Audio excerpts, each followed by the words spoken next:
Halo pemirsa, selamat datang di New Monster ID. Hari ini kita akan nge-recap lagi nih sebuah film yang berjudul The Supreme Chief Adventure to the Unknown. Film petualangan fantasi yang diproduksi di Tiongkok pada tahun 2021. Menceritakan tentang perjalanan mencari makam kuno, yang konon kabarnya tempat tersebut merupakan tempat harta karun berada. So kalau gitu duduk yang manis dan selamat menonton.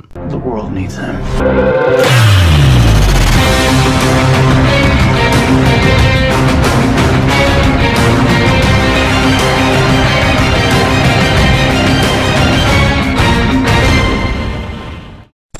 Pada akhir dinasti Qin, dikabarkan kalau kasus perampokan makam orang-orang mati semakin merajalela. Banyak dari makam-makam tersebut yang sengaja dibongkar atau diambil hanya untuk mendapatkan harta karun atau benda-benda yang berharga. Beratus tahun kemudian, insiden perampokan makam menarik perhatian seorang jenderal yang kemudian ikut melakukan misi untuk mencari sebuah makam kuno, yang katanya di makam itu banyak sekali harta yang terpendam. Bersama dengan gerombolan pasukannya, mereka mempertaruhkan nyawa demi untuk menentukan lokasi makam itu. Selain mereka, ada juga 4 orang muda-mudi yang mencoba dan sampai lebih dulu.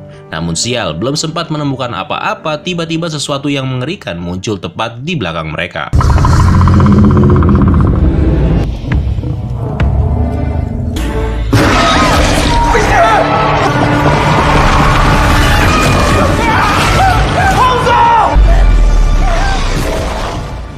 Tiga orang mati dimangsa oleh ular raksasa dan hanya menyisakan 1 orang yang sedikit lagi juga bakal menjadi santapan si ular. Tapi entah gimana caranya pria ini bisa selamat. Di mana scene kemudian berpindah di mana si pria yang bernama Xiandong ini kembali lagi ke makam yang dulu pernah dia datangi. Dan kali ini dia berhasil menemukan makam yang dicari-cari. Tapi nggak semudah itu. Xiandong terlebih dahulu harus melewati perangkap yang menjaga makam tersebut. Singkat cerita, Xiandong berhasil melewati semuanya hidup-hidup. Nah, ketika dia berada di atas peti, tiba-tiba sesuatu yang aneh terjadi. Seketika itu juga peti mati itu terbuka. Dan dari sana keluar satu sosok yang mengerikan.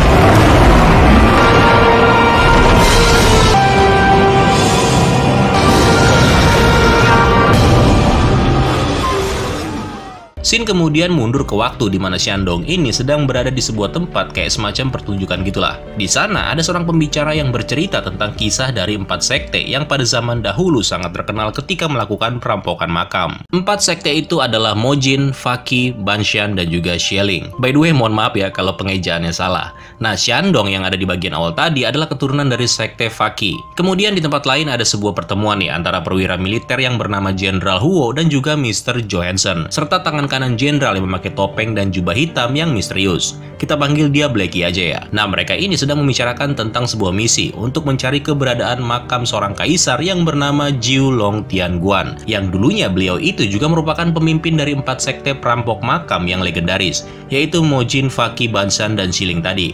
Meskipun di masing-masing sekte sebenarnya sudah memiliki ketuanya, tapi si kaisar posisinya itu berada di atasnya lah ceritanya. Jadi pada saat si kaisar berkuasa, ternyata dia adalah biang kerok makin maraknya perampokan makam di akhir dinasti Qin. Karena itu mereka penasaran nih, kepengen mencari makam dari Kaisar Jiulong. Namun lagi seru-serunya ngobrol, tiba-tiba muncul seorang wanita yang menerobos masuk dan langsung menusuk sang jenderal. Wanita tersebut bernama Jiang. Beruntung dalam insiden itu sang jenderal hanya mengalami luka ringan. Sedangkan Jiang terpaksa harus kabur karena keburu ketahuan sama anak buahnya si jenderal. Nah, by the way, Jiang ini adalah pewaris dari sekte Xialing. Pada saat kejar-kejaran terjadi, Jiang bertemu dengan Xiandong yang secara kebetulan juga sedang mengejar seorang pencuri. Singkat cerita, Xiandong berhasil mengelabui para tentara. Setelah itu Xiandong lalu membawa Jiang ke tempatnya untuk diobati luka-lukanya. Esok harinya, Xiandong terlibat obrolan yang sangat serius bersama dengan pamannya. Di sana, Xiandong diperlihatkan sebuah rahasia tentang ayahnya 15 tahun yang lalu, dengan cara memasukkannya ke dalam labirin. Xiandong harus menemukan cara agar dia bisa lepas dari semua jebakan terlebih dahulu. Dengan menggunakan semua pengetahuannya, Xiandong pada akhirnya menemukan sebuah kipas. Namun belum sempat mengetahui isinya, tiba-tiba muncul pasukan suruhan sang jenderal yang mencari keberadaan dari Jiang. Dari sana, Xiandong dan Jiang kemudian ditangkap dan dijebloskan ke dalam penjara. Ternyata di dalam penjara sudah ada 2 orang yang lebih dulu masuk. Satu bernama Patgi yang merupakan temannya Xiandong. Dia ini adalah keturunan dari sekte Mojin. Dan satu lagi seorang perempuan yang bernama Huxin yang merupakan keturunan dari sekte Banshan. Nah, keempat orang ini sengaja ditangkap karena si jenderal udah tahu kalau mereka bisa membantunya untuk menemukan makam dari Kaisar Jiulong. Awalnya Xiandong ini menolak, tapi karena pamannya juga ditangkap dan diancam dibunuh, jadinya Xiandong nggak bisa berbuat apa-apa. apa-apa. Dan bukan cuma itu, sang jenderal dengan sadis menembakkan meriam ke arah penduduk kota dengan maksud membuktikan kalau dia serius dengan ucapannya. Jiang sempat mencoba menghentikannya, namun sayang aksinya itu gagal. Dengan terpaksa mereka semua menuruti perkataan sang jenderal dalam misi menemukan makam kaisar. Karena kalau sampai gagal, maka dia mengancam akan menembakkan meriamnya lagi ke arah para penduduk. Dengan menggunakan kipas yang ditemukan Xiandong sebelumnya, esok harinya dia lalu berangkat bersama dengan teman-temannya, didampingi oleh si jenderal dan seluruh anak buahnya. Singkat cerita, setelah sampai di sebuah lokasi, Xiandong berhasil menemukan jalan rahasia. Sang jenderal lalu memerintahkan mereka berempat untuk masuk. Sang jenderal hanya ingin memastikan kalau dia nggak ditipu oleh Xiandong. Perlahan-lahan mereka berempat masuk sambil menyusuri terowongan. Sampai kemudian terjadilah kejadian yang sama seperti di bagian awal tadi. Dan pada akhirnya hanya menyisakan Xiandong seorang.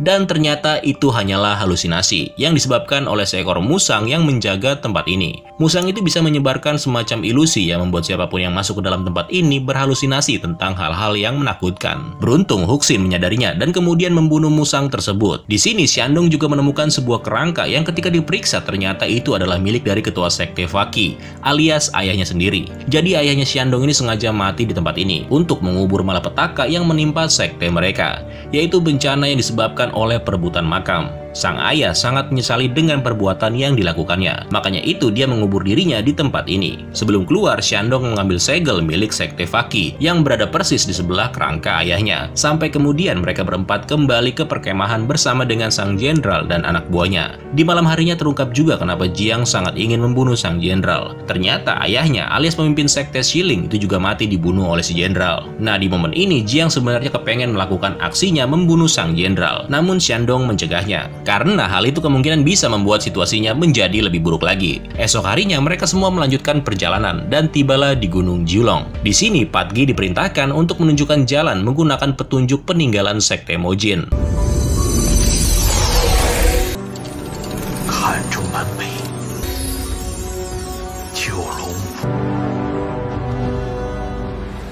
Setelah menemukan lokasi selanjutnya, mereka kembali melanjutkan perjalanan, yang bahkan memakan waktu sampai malam hari. Ketika sampai, kini giliran Jiang yang akan membuka petunjuk selanjutnya. Jiang menemukan lokasi yang akan membawa mereka ke tujuan selanjutnya, yang kemudian diledakkan dan terlihatlah sebuah jalan masuk yang baru. Namun, begitu beberapa prajurit mencoba untuk turun, tiba-tiba ribuan serangga kecil bermunculan.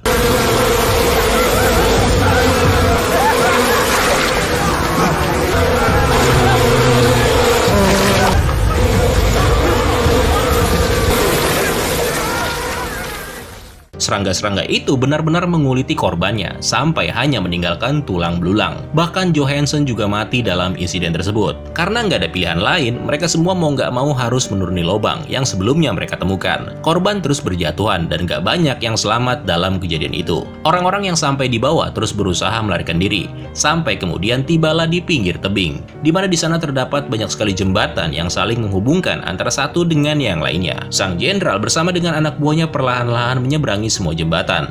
Namun sayang, gak segampang itu. Beberapa perangkap langsung menyambut mereka yang menyebabkan banyak anak buah sang jenderal yang menjadi korban. Sang jenderal lalu bergerak cepat dengan memerintahkan Xiandong untuk menemukan jalan yang bisa mereka lalui. Ternyata semua perangkap yang ada di sini mewakili 5 elemen. Dari hasil analisanya, Xiandong meyakini kalau jalur yang bisa dilalui adalah jalur yang mewakili elemen bumi.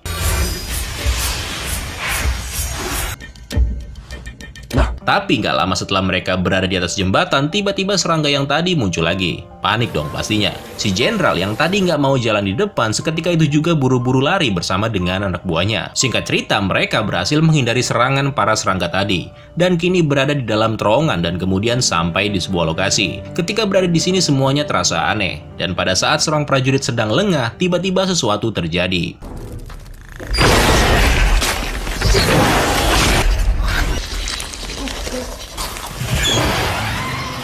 Seekor tanaman pemakan daging muncul tepat di depan mereka. Makhluk ganas itu memangsa satu persatu orang-orang yang memasuki daerah kekuasaannya. Banyak dari anak buah si jenderal yang mati dimakan hidup-hidup. Dalam momen ini sang jenderal sempat terlilit oleh tentakel dan membuatnya kesakitan. Kesempatan itu langsung dimanfaatkan oleh Jiang dengan menusukkan pisau ke tubuh sang jenderal. Si jenderal memang sempat bisa meloloskan diri, tapi ketika Xiandong melemparkan bahan peledak ke mulut si monster, seketika itu juga ledakan tersebut menghancurkannya bersama dengan sang jenderal.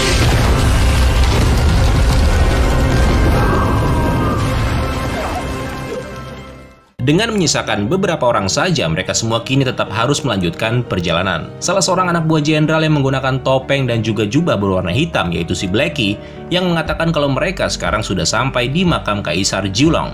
Nah, ternyata sosok di balik topeng si Blackie adalah pamannya Xiandong, yang merupakan sosok yang selama ini mempengaruhi sang jenderal untuk menemukan makam Kaisar, yang sebenarnya tujuan aslinya adalah mencari obat penawar untuk mengobati penyakit kronis yang dimilikinya, yang konon kabarnya ada di dalam makam. Meskipun tujuannya tersebut harus mengorbankan sektenya sendiri dan membunuh orang lain termasuk juga ayah dari Jiang. Next, kemudian dengan terpaksa Xiandong membuka pintu makam. Ketika masuk, mereka menemukan banyak sekali peti mati dan juga bau yang sangat menyengat. Namun si pamannya Xiandong ini kaget karena dia nggak bisa menemukan peti dari sang kaisar. Nah, seketika itu juga segel yang dibawa oleh Xiandong beraksi, dan dari sana segel tersebut terbang dan menancap di sebuah benda bulat, di mana dari benda bulat ini kemudian posisi peti kaisar ditemukan.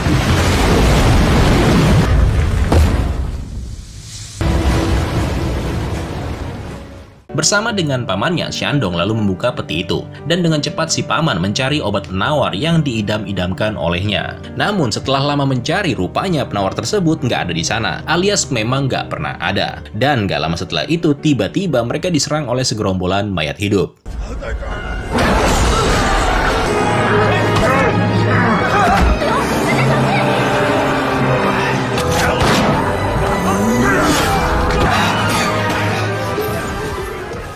Korban pun berjatuhan dan menjadi santapan para mayat hidup. Dan yang lebih mengejutkan lagi, seketika itu juga mayat kaisar juga ikutan bangkit. Di momen ini, sang jenderal yang tadi diperkirakan sudah mati ternyata masih hidup cuy. Dia datang dengan luka bakar di sekujur tubuhnya. Sang jenderal langsung membunuh pamannya Xiandong. Mengetahui pamannya dibunuh, Xiandong mencoba melawan si jenderal. Sampai akhirnya bersama dengan Jiang, sang jenderal pun akhirnya mati. Namun gak lama setelah itu, tiba-tiba seisi ruangan menjadi bergetar. Nah, karena gak ada jalan lain, Xiandong dan teman-temannya melompat ke dalam air. Sampai kemudian mereka berempat berhasil keluar dengan selamat.